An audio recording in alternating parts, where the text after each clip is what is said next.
Hi everyone, welcome back to Trees and Turtles. My name is Imogen, and in today's video I'm going to be sharing how to get out of your comfort zone and out of your own way. If you're not already subscribed, make sure to do that, give this video a thumbs up, follow me on Instagram, and that's all I have to say. Let's get started. Okay, so I have had a lot of experience trying to get out of my comfort zone because, like any human being, I like being in my comfort zone because it's in the name. The comfort zone is a comfortable place to be. The first thing is to identify where the edges of your comfort zone are. So what activities make you feel slightly challenged or like nervous? It could be in your job, it could be in your relationships, it could be your daily routine, it could be in like uni.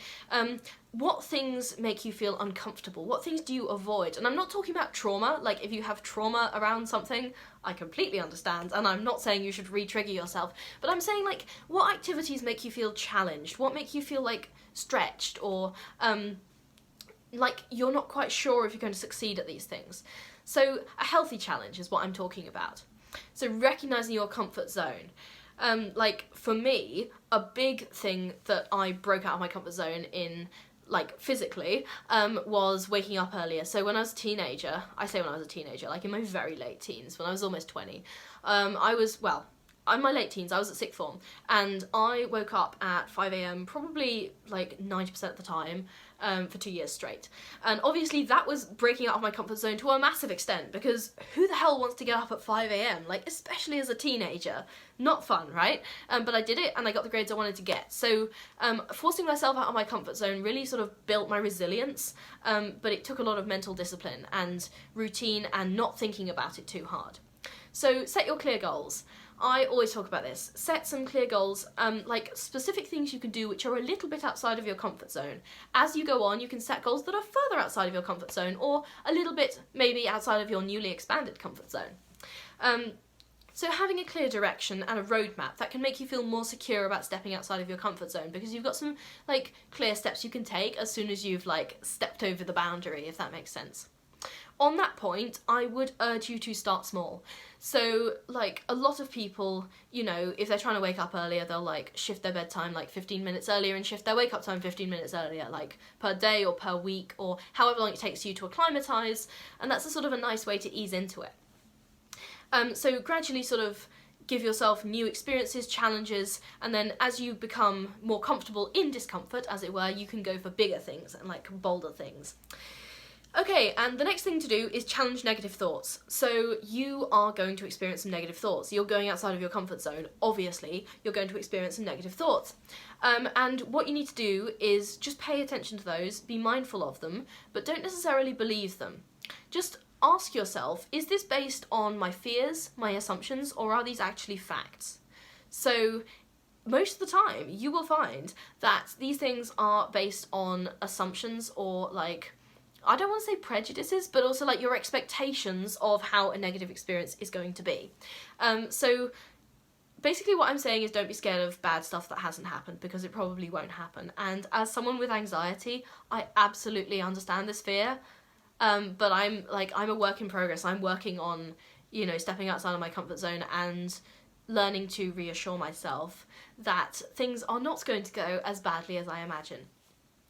Alright, visualise your success. So what I've found is that when I actually think, like in my head I see myself achieving X goal, it actually becomes a lot easier for me to imagine working towards it, me to imagine achieving it, and for me to ultimately achieve it, because I've seen myself, I've seen my future self achieving it, so I'm like, oh, I can get there, and it makes it feel more manageable to me. So you might be able to try that. Also, if you fail, and you probably will, and I'm not saying this because I hate you, or because I don't believe in you, but because everyone fails, and I too have failed, and I still fail at some things, it's because failure is normal, and everyone fails sometimes. And yeah, I hate that because I'm a perfectionist, but like, who doesn't? But you can use it to grow. So think about what you can learn from every failure. Don't think of it as a setback. Don't think of it as a judgment on your self-worth, even though I know you probably will, and I'm also guilty of that, but I'm just saying, try not to. Use it as an opportunity to learn. Each failure teaches you something. Sometimes a failure won't teach you something because it's just shit, but usually there is a lesson you can take from every failure. Okay, surround yourself with supportive people. Surround yourself with people who like to take calculated risks, who like to push themselves, who are into personal growth, who like to get out of their comfort zone, who are going to support you and be your cheerleaders and get you through the challenges no matter how small, or how large rather. Get yourself some friends that you can text at like 4 p.m. on a Friday when you're like pushing hard for a uni deadline, or like on a Saturday when you are filming videos and trying to grow your YouTube channel. Not that we know anyone trying to do that. But the point is, get yourself friends who will hype you up and support you, and be that hyping and supportive friend for someone else, because give back, you know? Also, take calculated risks. So I said, like, before, you should have friends who like to take calculated risks. You also should take calculated risks because you want to be that type of person, right? So I'm not saying dive into anything. I'm saying think about it, think it through, and then take a calculated risk. So, you know, a calculated risk might be volunteering for a public speaking event, or something like that. The last thing I want to do is make sure, the last thing I want to tell you is to make sure to celebrate your wins and learn constantly. So when you're celebrating your wins, be proud of the progress you've made, acknowledge your efforts, and you know, you may have a long way to go, but acknowledge how far you've come, because I promise you have been working really hard and I'm really proud of you, and you are continuously learning, and as long as you keep celebrating your wins and you keep learning, then you will be well on the way to pushing yourself out of your comfort zone and getting out of your own way. Okay, that is all for this video. If you like this video, make sure to give it a thumbs up, subscribe, follow me on Instagram, and I'll see you next time. Okay, bye!